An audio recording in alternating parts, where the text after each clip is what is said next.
Baiklah, bismillahirrahmanirrahim. Assalamualaikum warahmatullahi wabarakatuh. Apa kabar anak-anak semuanya? Bapak Arab semuanya baik-baik saja ya di rumah. Walaupun kita tidak bisa bertemu secara langsung untuk melakukan kegiatan belajar di sekolah, tapi tidak apa-apa. Kita masih bisa melakukan belajar via online ya. Ini mungkin kita membuat video untuk materinya disebarkan untuk anak-anak sekalian. Di sini Bapak akan melanjutkan tentang pelajaran fikih pada pertemuan yang lalu yang sudah kita bahas ya. Sebelum itu marilah kita berdoa bersama-sama ya. Berdoa mulai. Bismillahirrahmanirrahim. Raditu billahi rabba wa bil islami dina wa bi muhammadin nabiyya wa rasulah. Rabbi zidni ilma warzuqni fahma, amin. Ya, semoga kita dikaruniai keberkahan oleh Allah Subhanahu wa taala dan semoga kondisi ini lekas membaik dan kita dapat melakukan pertemuan seperti biasanya. Ya, di sini kita akan membahas tentang bab menikah ya. Apa itu menikah dan apa saja rukun-rukunnya, kemudian tujuan untuk menikah itu apa, syaratnya apa, dan nanti ada pula hikmahnya. Pada pertemuan kali ini kita akan bahas satu persatu ya. Yang pertama, pengertian menikah.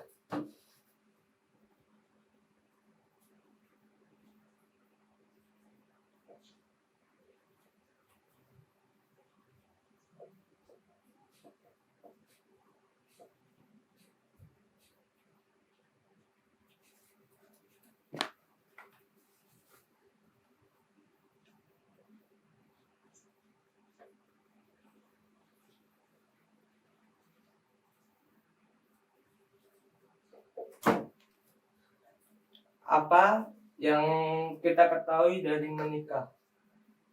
Di sini dijelaskan menikah adalah berkumpulnya antara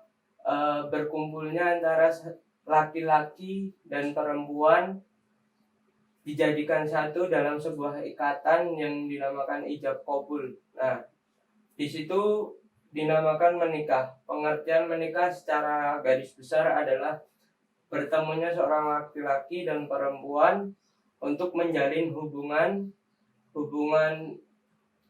dan berumah tangga yang disatukan dengan ikatan yang dinamai ijab qabul. Nah, itu pengertian menikah secara. Kemudian dalam menikah itu ada banyak hal yang bisa kita dapatkan dalam menikah. Sebelum kita masuk satu persatu, alangkah baiknya kita mengetahui rukun menikah, syarat dan rukun menikah. Di sini ada syarat dan rukun untuk menikah.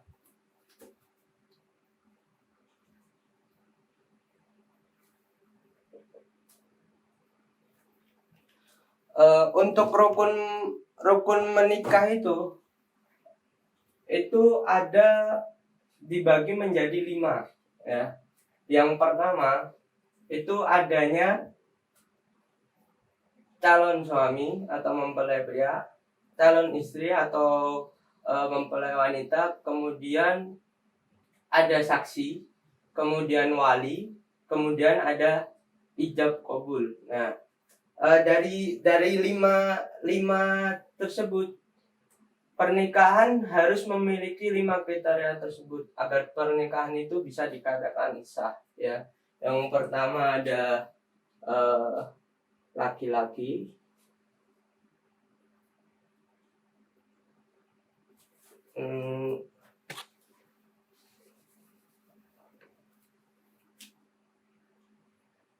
calon suami, kemudian calon istri,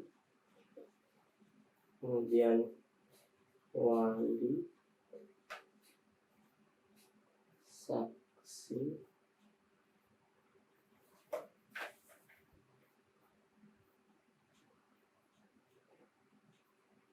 ijab kabul. Ya, semoga dapat dibaca ya. Rukun rukun menikah ada calon suami, calon istri, wali, saksi, kemudian ijab dan kabul ya. Di sini untuk memenuhi itu, jadi dalam pernikahan itu kita tidak harus memenuhi kriteria. Nah, itu banyak yang menyalahartikan pernikahan itu harus udah harus punya segalanya dan sebagainya. Nah, itu enggak. Kita menikah pada dasarnya hanya membutuhkan lima hal ini: calon suami, calon istri, wali, saksi, ijab dan kabul. Nah, adapun menikah itu juga memiliki hukum. Ada 5 hukum buat menikah. Menikah itu wajib apabila menikah itu wajib buat seseorang apabila orang itu telah dia memenuhi kebutuhan dohiriyah dan batiniah. Jadinya lahir batinnya itu udah siap, di situ wajib untuk menikah. Kemudian apabila dan yang kedua, menikah itu hukumnya sunnah. Itu bagi seorang yang udah mampu menikah tetapi dia tidak, syahwatnya masih bisa ditahan untuk kemudian di masa yang akan datang gitu. Jadinya itu sunnah bagi yang istilahnya tidak kepingin banget gitu, itu dia yang masih bisa mengontrol hawa nafsunya. Nah, itu sunnah. Kemudian di sini mubah bagi orang yang sudah mampu tetapi dia boleh melakukan dia udah mampu secara lahir dan batin, tetapi dia mempunyai pilihan untuk melakukan atau tidak. Nah, itu mubah. Kemudian nikah itu haram bagi orang yang belum menyiapkan antara lahir dan batin. Jadinya dia cuma ingin nikah aja, tetapi dia tidak mempunyai persiapan lahir dan batin. Kemudian di sini nikah itu makruh, itu dia ingin menikah secara batinnya, dia ingin menikah, tetapi dia khawatir kalau nanti waktu nikah dia tidak bisa memenuhi kebutuhan untuk istri dan untuk memberi nafkah keluarganya. Nah, itu makruh hukumnya. Nah, di sini ada 5 ya tadi ya, 5. Kemudian kita kembali ke sini, ke rukun calon suami, calon istri, wali, saksi, ijab dan kabul. Apa itu calon suami? Calon suami tadi seperti yang kita jelaskan, apabila dari seorang pria dia sudah mampu dan dia mempunyai finansial atau mempunyai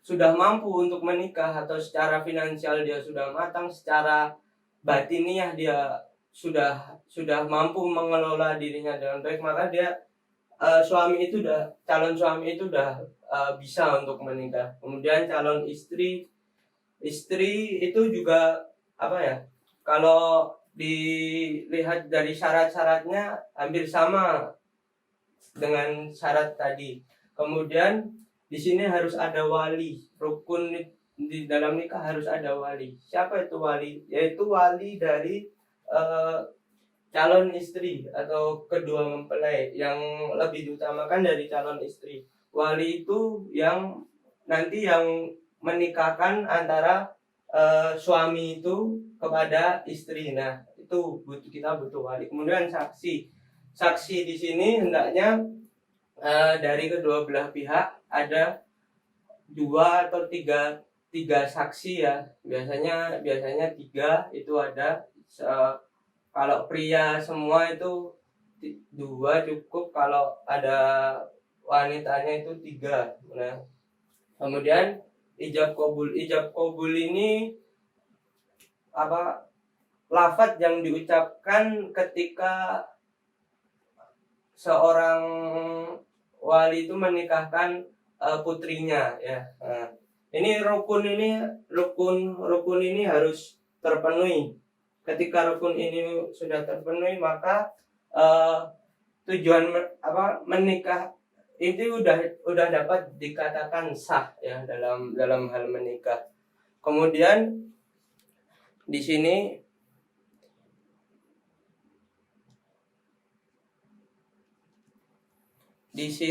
ada syarat-syarat ya, syarat-syarat buat calon suami ini yang dinikahinya bukan mahram. Jadinya istrinya itu bukan dari mahramnya, kemudian yang dikehendaki juga mau untuk menikah dan tidak dengan paksaan atau apa ya itu. Kemudian calon istri itu kalau dalam hadis Nabi disebutkan menikahi wanita itu hendaknya melihat 4 kriteria. Yang pertama ijamaliha, kecantikannya. Kemudian setelah itu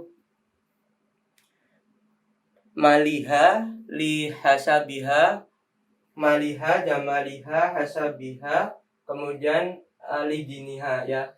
Dia melihat fisiknya, kemudian dia lihat keturunannya, kemudian dia lihat hartanya, kemudian yang terakhir dianjurkan ketika memilih calon istri itu melihat tentang agamanya.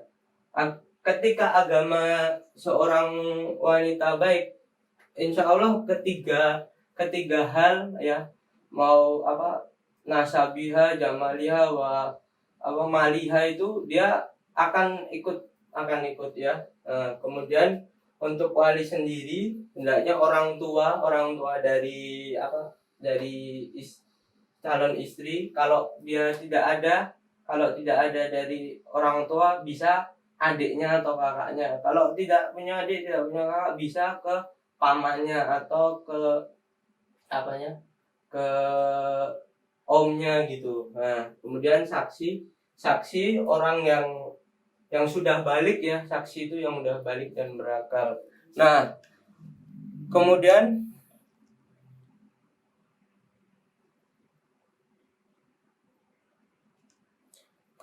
di sini ada tujuan menikah ya.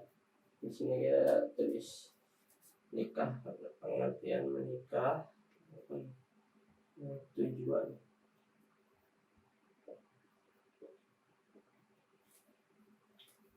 tujuan menikah sendiri apa? Menikah itu buat apa? Untuk apa menikah itu? Nah, menikah di sini ada tujuannya untuk memenuhi kebutuhan naluri manusia yang suci, untuk mendapatkan ketenangan hidup, dan untuk meningkatkan ibadah kepada Allah, dan untuk menyempurnakan sebagian dari agama kita ya. Tujuannya itu ada banyak menikah ya, untuk memenuhi kebutuhan sebagai manusia ya, memenuhi kebutuhan hidup. Kemudian dia juga untuk yang utama itu untuk meningkatkan ibadah kepada Allah Subhanahu wa taala, atau menyempurnakan setengah agama kita ya. Setelah 4 itu, kemudian ada lagi untuk mendapatkan keturunan ya, di masa yang akan datang, agar dapat melanjutkan dakwah yang ada di muka bumi ini ya, keturunan yang soleh dan sebagainya. Kemudian di sini yang kita kemudian hikmah di balik pernikahan. Apa saja hikmah di balik pernikahan ya? Di sini ada pula hikmah.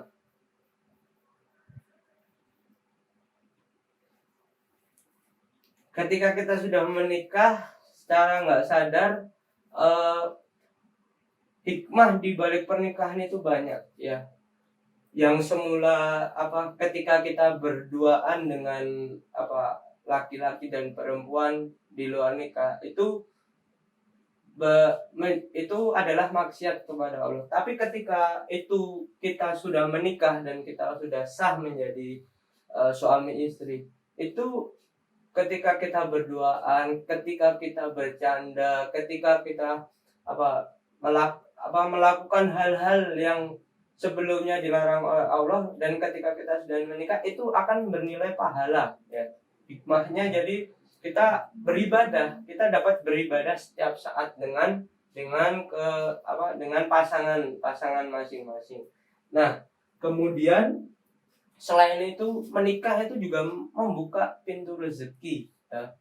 Pintu rezeki itu dibuka dari yang awalnya satu bagian buat untuk seorang laki-laki dan untuk seorang perempuan.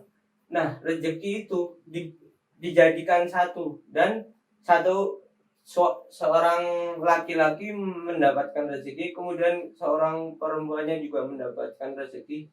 Nah, itu dia dapat, kemudian rezeki buat mereka berdua. Jadinya mereka digabung, mereka berdua.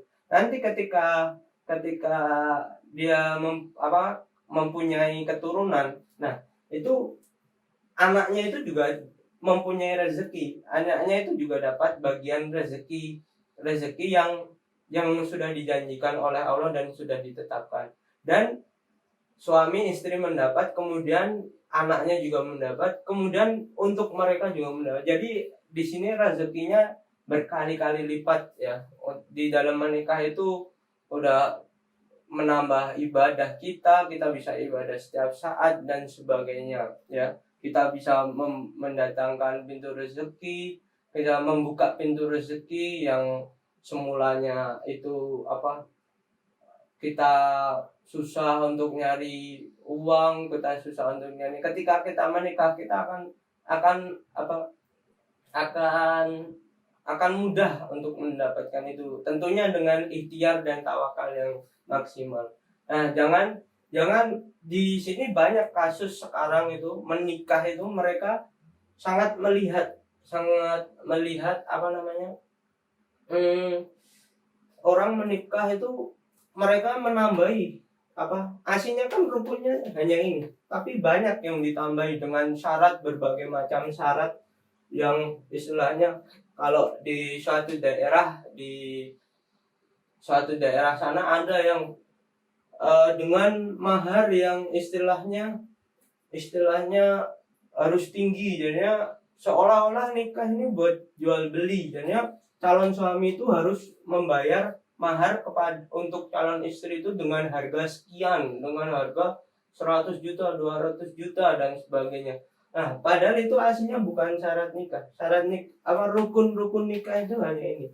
Syarat-syaratnya ya ketika ini sudah terpenuhi, berarti kita udah bisa nikah dengan ya sederhana sebenarnya. Tetapi fenomena yang terjadi saat ini itu banyak orang-orang yang menyalahartikan salah syarat-syarat pernikahan tadi. Yang rukun harusnya ada sekian dan mereka tambah sehingga menyulitkan untuk diri sendiri. Nah, dan di situ nikah adalah ibadah yang dicintai oleh Allah ya. Sebaliknya ketika kita bercerai, nah itu ibadah yang Allah itu tidak suka ya. Ibadah yang istilahnya bukan ibadah ya, Allah tidak suka perbuatan. Nah, ketika menikah ini yang perbuatan yang dicintai oleh Allah. Nah, ya mungkin untuk saat ini pelajaran kita membahas tentang materi nikah ini kita cukupkan ya. Apabila ada pertanyaan nanti bisa ditanyakan melalui via WhatsApp atau nanti ditaruh di kolom komentar ya. Sekian dari Bapak. Untuk pelajaran yang akan datang kita akan membahas tentang talak atau perceraian. Itu kita akan bahas di di pertemuan berikutnya. Semoga pelajaran ini kita dapat kita mendapatkan berkah di dalamnya ya. Bisa dibuka lagi nanti bukunya untuk belajar lagi. Untuk ini bisa dibaca-baca lagi ya. Kalau nggak paham nanti bisa ditanyakan. Nah, sekian dari Bapak, kurang lebihnya mohon maaf.